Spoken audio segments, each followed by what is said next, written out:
Bakit ikaw pa yung namatay? Bakit ikaw O, pa? ikaw na lang. O, palit tayo dali. Ikaw humiga dito sa kabaong ha. Ako iiyak. Ayoko, Hindi, ayoko. gusto mo eh. Halika dito, ikaw. Bakit ngayon ka namatay? Bakit ngayon? Hindi ko alam. Bakit sa akin mo tinatanong? Diyos ba ako, ha?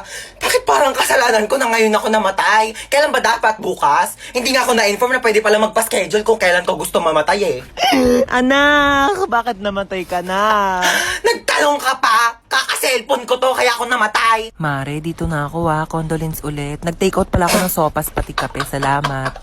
Nag-take out ka pa talaga, Aling Marites? Ano ba tong inattendan mo, birthday party? I-take out mo na rin kaya tong kabaong ko. Oo, wag ka nang mahiya. Iuwi mo na to sa bahay mo, baka wala kang higaan eh. Ay! Naku, bakit nag-brown out? Naku po. Siguro si Hans to. Hans, huwag ka namang manakot, please. Excuse me, bakit ako sinisisi nyo? Kasalanan ko ba di kayo nagbayad ng kuryente, ha? Likey